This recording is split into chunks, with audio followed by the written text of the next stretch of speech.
Opening kese bi a friend de la NDC guru baako. Na wa granting interview XYZ TV so. Na I'm not granting interview no or can send me brave and some baako a trendy wo media no so pa amanfo hu ni say opening no wan kasa ye ene eye.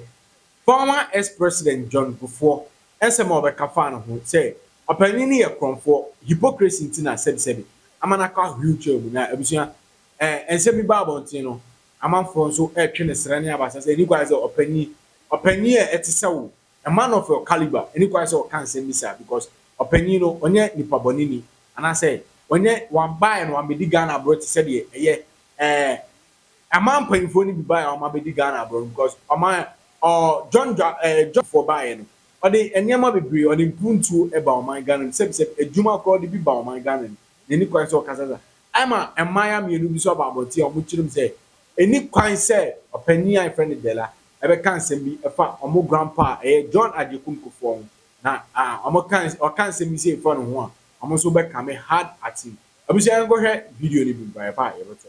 I expect him to also ondi huni ondi the lame na memu ko na membu obebu wo Ghana ye nyine hu true car must do the right thing onu ene ba ya ye sidi otumi yi 40 sifiri ho.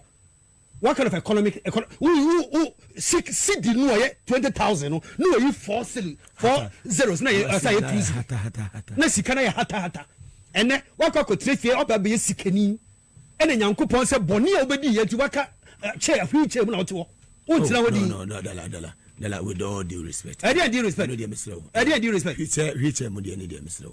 Please. You free. Be you there free. Which Monday no.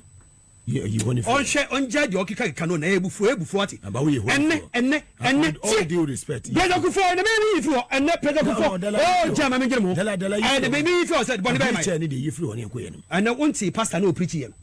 Say mbisa President Kufuor say boni odi ye nti waka ayimu odi waka hwije pastor Ben cancer. Oh trending video go and check Facebook video bi lo trend online pa on your video kakaba na video mess me mo bufo e ma eye me yon mpo de wan yo bia do ye de ndisi ni e yo fan de la edem onu no ye nkom obi fufu mpo ye de na onye onu ndisi mua no why de me video ntu ya ra wo pa ye no yo so wa abro. Mr. Dela Edem was able, like, had the effort, the gas to insult our grandpa, ex-president Kufuor. Ni na de should my sister na kuma be ni na free Mr. Dela Edem on when ya kukudu well kwasise ye na nana mamiche ye na grandpa Mr. ex-president Kufuor ye mamiche de ye na president we twam da don Mr. Dela de on when ya kukudu akwatena mamiche wasi sana oba papa President Kufuor nya twumadware no odi aye nku won office no odi otisra ade enti na meka sa kire ma meka sa me kire be se nya twum ebeku President Kufuor nya twum beku no munka che President Kufuor se be se nya twum beku no wa fatie President Kufuor ha sei ena nana akufa do kobo be 25 billion edi begu nkrofo adwuma nyanse bi enim enti na me fi se President Kufuor wonyinsi Akufuor do anase woni atupen no nka obetu no for say de wo ye nyanse nim anase ejimi wanka 25 billion ye du gu nkrofo adwuma nipa 1.2 million ena wo modwamu asay on betrefie oku 11 banks musu your former president you didn't speak today you want to speak nyachum intellectual dishonesty papa we mama nka samanchiro enu be su ha ya to about 2020 ya ku nipa ngoche 2020 abato ya to ekunipa ngoche sabra me kachiro na President Kufuor satam no ofono osono se na funum anase ni minim osono na se ni minim into entumi ankasa ya kunipa ngoche nipa ngoche abato na na ya cheji judges e wo court na President Kufuor ye din nya twum na wudie mu hu aye mu ubu hu aye bebu insamfum sei jai Penyini obi a wadi o man penyinda ye kunipa abato mamua aya was wago na ye buy election ba kope na MPP fa kwa kotwa mrantie etwa ntare de ahye omo e de kaka moto bi ahye omo nim e de Ghana fotuo ahye omo seso mo kunipa President Kufuor nya twumunti uti krom ha sei wontumi anka ho hwe also your former president listen a former president must distinguish himself He must be a classified, iconic individual. He must not be selfish and intellectually dishonest. President Kufuor has been exhibited this character for a long time. Nana Akufo-Addo share Omanpanyin Nana Nyankopɔn bɔ. So besia sorry die. President Kufuor ti. Owie ye no emrantie wie university ti Ghana ha say ye nye adwuma nye. Emrantie wie school ye ti Ghana ha ye nye adwuma ye. Enne 58 $1 million. Eye 170 billion Ghana cedis.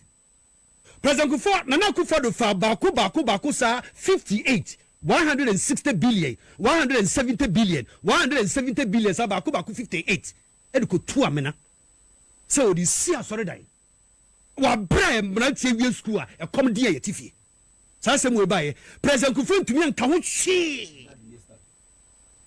Nana Akufo-Addo fa yesika 34,340 million e de akwakosi statues e de ball ho abaso o se ba ko so ya to abawi a the die be baba na nwumre sa status ni nyina be se be ya oh the die ya be to abawi ya bubu aba no wi nwumre sa status ni nyina be turu nyina kwache chebi de la boko ya turu nyina kwache bi boko nsamfu kwa de la boko wa fa amenka sem nkyere President Kufuor na fa me ko parliament da bi menka sem nkyere President Kufuor ondi ni lame Menyan kwa betie menya kwala wo na ka say some 30-year-old boy came and sat on TV. No, I'm not a small boy. But let's tell President Kufuor say me didn't huni. I expect him to also ondin huni. Ondin the lame. Na memu woko. Na memu obebu wo Ghana ye nyine hu true car. Let's do the right thing. Ono ene ba ya ye sidi. Otumi yi 40 sifiri ho. What kind of economic city no ye 20,000 no ye 40 zeros na ye say 2 na sika na ye hata ene waka ko trefie oba be sikani ene Nyankopon se boni a obedi ye ti waka chair free chair mu na oto o ntira wodi no dala with all due respect I did respect no dey mislew I did respect which chair mu dey ni dey mislew please you free ho be you dey free which chair mu dey no you want to on share on judge okika kano na ebufu ati about we ene all due respect President Kufuor na me if you ene President Kufuor oh jama me gire dala and baby if you said boni my chair ni dey you free on enko ye no and unti pastor na o preach ye say yem bisa President Kufuor say boni odi ye nti waka ayimu odi waka preach pastor be na kan say oh trending video go and check Facebook for you to even open your mouth to sit on media to talk that because of Kufuor's wickedness he's in a wheelchair. Like, are you serious? Do you know what this man has done in his regimen? Like, don't you know what's going on? Or is it because of election year? That's why you're trying to talk rude to this man. Like, have some respect and find a way to go and apologize. My sister, explain to them. Catch on. Mr. Deledem, I'm para catch on. Show me. I will make a forward and I won't do you. Momo aging park 45 to 40. And you baby ala. Makufo and I will bet my ya. I'm a grandpa. Now bet media, I'll bet a son over there. Now dream feet out and reaching. And in my worry, I'll put you one with the car on with pure bois. It's in a bet media, that's a panamba. Upon them not no money more okay, ya. Only to the insurance wide. Only to your pipe, yam. Shannon name, you was best to even a messano. Was best I have for art circle. I was a salmon and arba. She ye pan ye French ye move for jam move market to move from Marco. I yet mamma can be French. I'm a little bit of man yet. I'm a little I'll catch and I've been feety 77 fried chain. Ah, and come minimum down one word to remember chair bunkers for and can walk can answer about what did him. I can't can my one neck can't can him. I'm yarded. Some way to cup a chow. What shall for? Well, I best to reach him to also shoot now, not quanim, not capanicho. So I had a man, and who near one in Africa, I am yellow catcher. Where you warning by your boko. It's a show we yet. One cousin and Kenyan to quite a sawan and yardy. Share the master me a Kenyan one. Shawan and wanted to only do come up for Bian imaging or Biana a bassa. Come now, some neck and one chin be there. Perform more. Yana no more. I'll bet him I can master dacha. A bay, and yard, only one jindy. A median on poor any maso. A good air some cassidy, Siagana Manacasa, into make catch or the bravo pacho. But on a more serious note, NDC leaders know how to groom your NDC communicators. Some of them. Do you know what this man has done for Ghana? If not for him, we wouldn't have even been enjoying some of the free health care we are getting. So know how to talk. When you are talking, think twice because it's too much. My Mrs. H. Ghana for one painful year do what the enemy. One soul won't see a bread and one yard. Yeah, no problem. And this new. And can you politics like a back in this new? Can this new?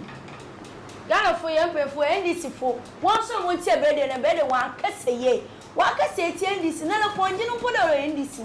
What can say this people? Why yard? How come they ever said them that way that Paymoon Charlotte to them? I am never cassette.